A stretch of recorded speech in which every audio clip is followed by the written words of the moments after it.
Tapat ka. Dalhin mo sa akin ang buhok ng Brujo. Naiintindihan mo ba? Dahil bukas gagawin ko ang pagritual at pagkulam sa kanya. Salamat kaibigan.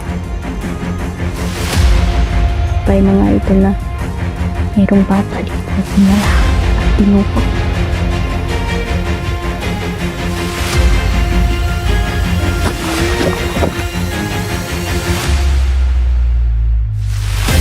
Hello, mapagpalang araw. Kumusta po sa lahat po ng viewer natin, no? Sa lahat ng mga nanonood.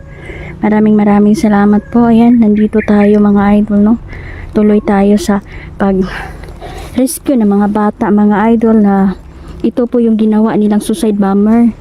So, kawawa naman po, no? Kung hindi natin ito madali, baka may mangyari ng masama sa mga batang yun, mga idol. At yung ilan, dinudroga nila. Ginagawa nilang adik yung mga bata. Kawawa ba? Mga wali batasan ni mga tawhanan eh. Mga walang awa.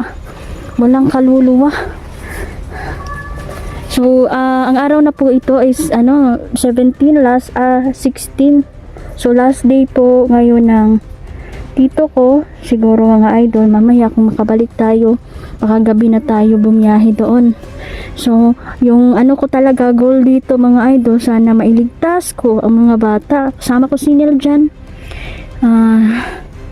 So, ayan, tuloy tayo mga idol, no?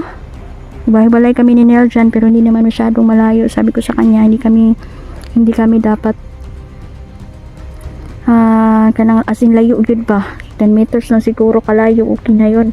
5 meters yung manaana. Kaya lisod kaayo mga idol, no? Lalong lalo na yung mga kalaban natin ay halang ang kaluluwa.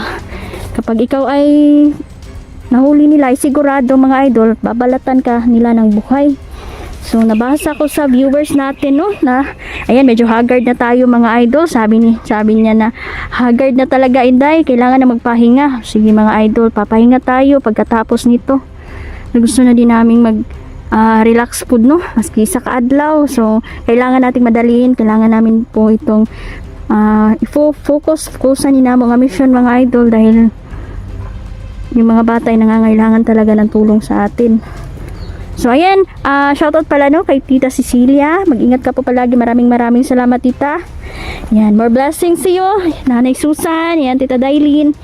Lahat po ng mga supporter natin. Hindi ko nakadala ng listahan dito. Naiwan po sa pagmamadali. So pasensya na po mga idol, ha. Baka sa susunod ay may shoutout ko po kayong lahat. Kanina pa po kami naglalakad dito. Nahiwalay si Neljan. Neljan, huwag kang masyadong lumayo. Yan. Hindi pa nakikita yung motor niya mga idol, pero hindi kami mawawala ng pag-asa. Baka itinag lang ito, at kung gisira man ito ng mga bandido, okay lang sana mga idol, no? Pero sana hindi nila sinunog. Kasi kapag may sira, maayos pa naman ito. Ayan, di ko kumbiyansahan kasi yung mga ilan nating kalaban ay malalakas din. Ayan, so nagbigay na tayo ng alay sa ating mga kaibigan, no? At sobrang tuwang-tuwa po nila mga idol, dahil ang munting alay natin na taos pusong alay natin ay nakapagbibigay po ng saya sa ating mga kaibigang duwende at mga kaibigang diwata. So ramdam ko po na parang nandito si David. Ayan, kaibigang David, nandito ka ba? Kumusta ka na, kaibigan? Okay lang daw siya. Maraming kalaban dito, kaibigang David. Nagpakawala tayo ng kulam mga idol, para kung sakali papasok tayo, at least napasukan na ng kulam ang kanilang katawan. So may posibilidad na mga idol na hindi sila makalaban at nanghihina na sila. So ilan na din mga bata mga idol ang nakuha namin, at gidiretso dahil naman ni sa DSWD mga idol, no, para matulungan agad yung mga bata. So, sila na yung pag-asikaso, at sila na yung Bahala sa mga bata. At least mga idol, nakuha natin silang ligtas.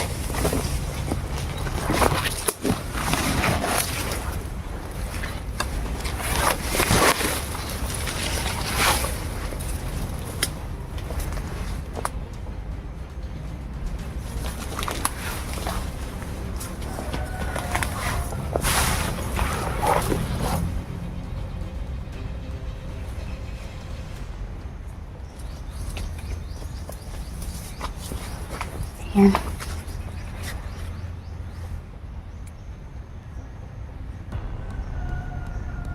Dito sila galing.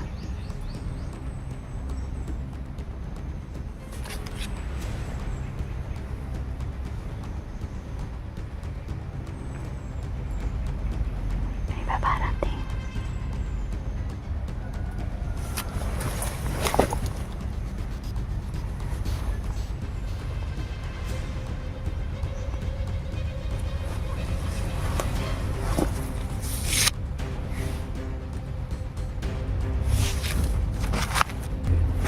Ramdam ko dito mga idol na merong kakaiba. Ano po yun, kaibigang David?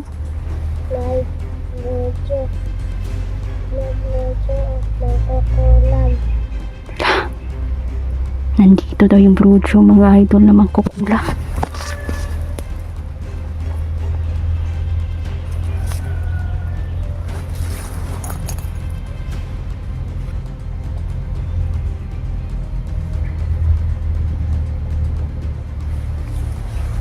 So yan yung broodyo na yan mga idol, ay malakas yan.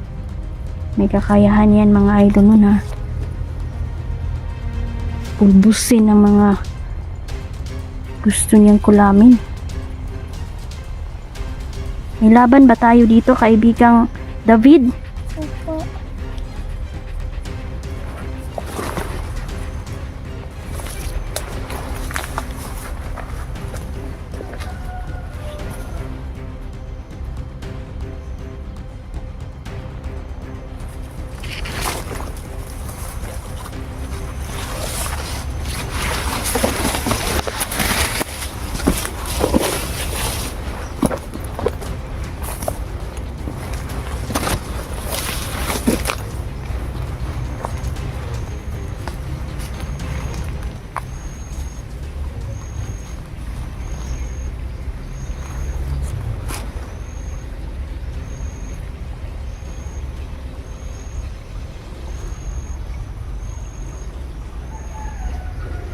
Tuso ang broodyo na yan mga idol.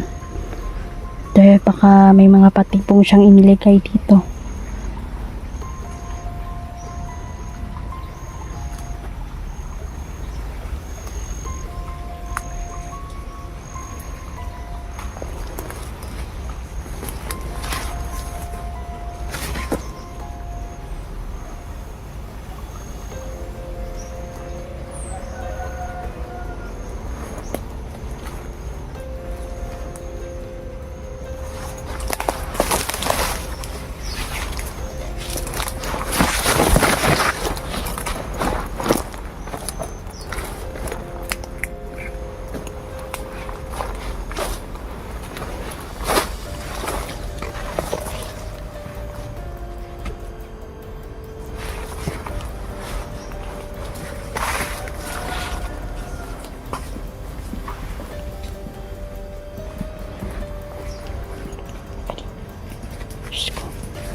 Kakaiba yung pakiramdam ko.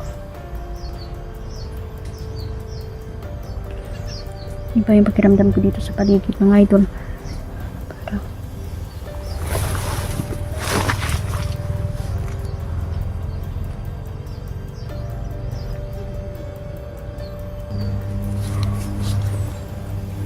Kaibigan, may patipong dito. iba't ibang daw dito mga idol. Punta tayo doon. Kaibigan David, alirto ka lang.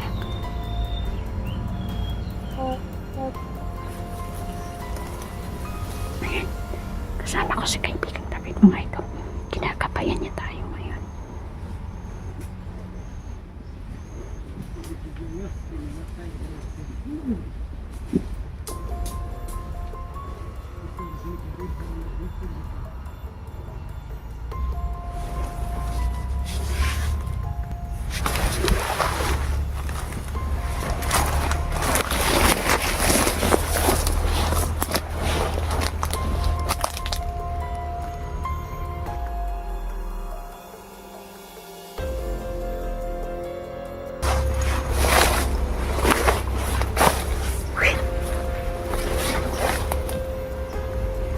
Sama niya para si Pipito. Asa ba tayo ng mga kauban? Nama kayo mga kauban? Ano mo dito?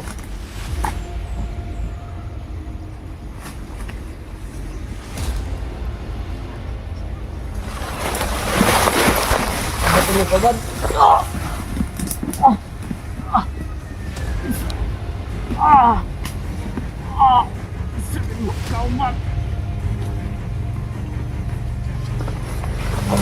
Si Pipito, si Propetang Ryan pala mga idol. Diyos ko. Sirayin nila yan. Ikaw na yan. Ha? Ikaw na? Diyos, kinuo ko.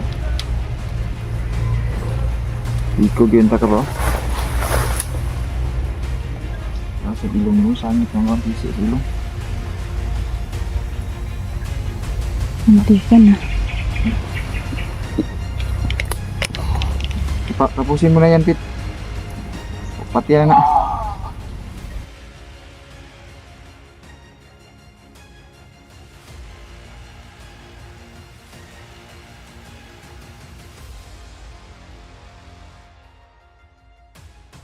Patay na po yung bandido na brutal na pinatay ni Pilito. Yan, okay na yan? Ha? Wala gigag kahilak ko. Buti naman at naabutan Nilugos ka? natin itong batang ito. Ha? Lugos ka?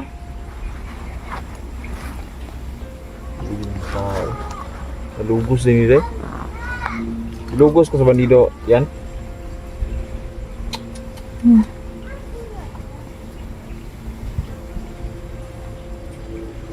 Kumusta yung power mo?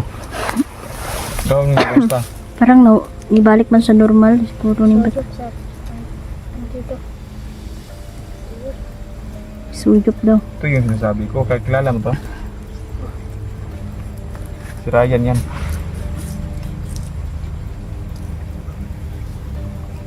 Gusto mo inahitabo na yan nga nakuha mo ka. Yan. Anong nangyari sa'yo? Bakit nabihag ka ng kalaban? Tsimpuhan siguro ito ng kalaban. Puma si mga sulit. Kawang bata to. Hindi ganina. Huwag kang matakot. Huwag kang matakot. Sabihin mo yung mga sinabi sa'yo ng mga bandido. Kung ano yung mga sinabi nila sa'yo. Nandito na kami. Hindi ka na nila masasaktan. Papatayin din niya ako. Patayin daw ka? Patyon ka? May sabi ko talaga. Ito yung pinaka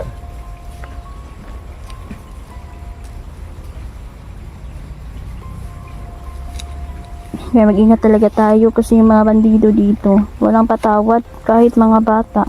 Hindi nila ito sinasanto mga idol, no? Kunin at kukunin nila ang gusto nilang kukunin sa bata. Kawan na ka? Sige, kawan mo. Ha? Yan. Yung man nakatuloy yung nakataan. Yung man nalubusan na rin siya kalaban.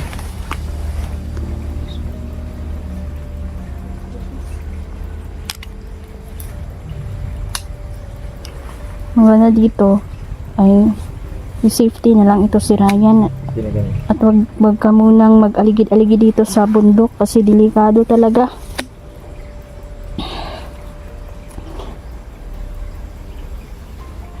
Yan mga idol, no? Pakakainin muna namin ito si Ryan off cam mga idol kasi kawawa. Nakita ko sa kanya na trauma yung may ano ka dyan, niya. Day? May dala ka dyan?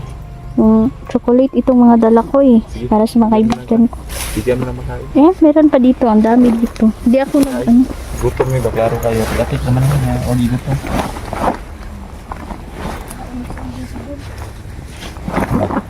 Ang ganit. Kain siguro ang paminaw ang bata. Truma man na truma trawa.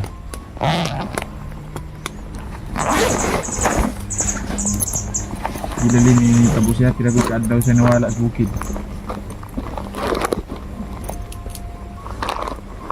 Ay, meron pa dito. Oh. Tsaka meron pa dito. Oh.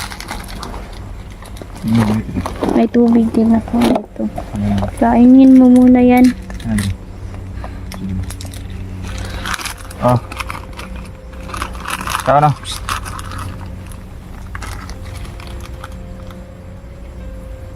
Thank you, Lord.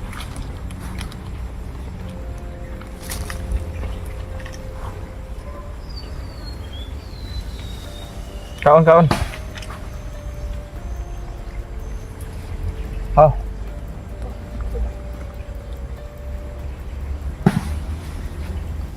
Santo. Kamerong naputol ang kahoy. Ayan mga idol, no? Salamat dahil si Ryan ay nailigtas na. So ako tuloy tayo sa mission natin mga idol, no? Na yung mga bata ay mailigtas natin sa mga kamay ng mga bandido.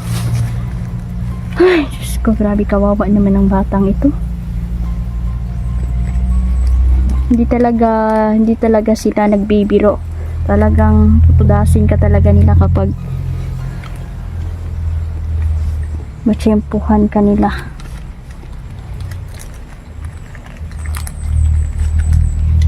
Sabi mo ni Indong din, no? May chocolate din tayo dito. So, yung mga kaibigan ko mga duwende, mga idol, kapag nagugutom sila ay pupunta lang sila mga idol sa atin, no? Kung saan tayo ay matutunto nila tayo dahil sila po ay kapangyarihan at kahit saan ka po pumunta ay susundan ka agad nila.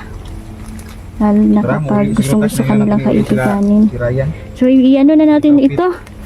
May plano na to sa mo, ha? Kailangan i-safety muna natin ito si Ryan. Kasi layo pa yung pupuntahan namin mga idol, no? May layo pa yung Parang silupin, no? Parang silupin. Lagay mo sa bulsa mo. layo pa yung mga mission namin. So, yan hanggang dito na lang muna. Idol. Off ka muna kami mga Mag-off ka kasulog. muna tayo. Para magplano kami kahit mga ilang minuto lang. Kaya plano namin yung gagawin. Ayan. Sana magtas at plan. Hindi na ito maglag-lag. Kung bahala nila.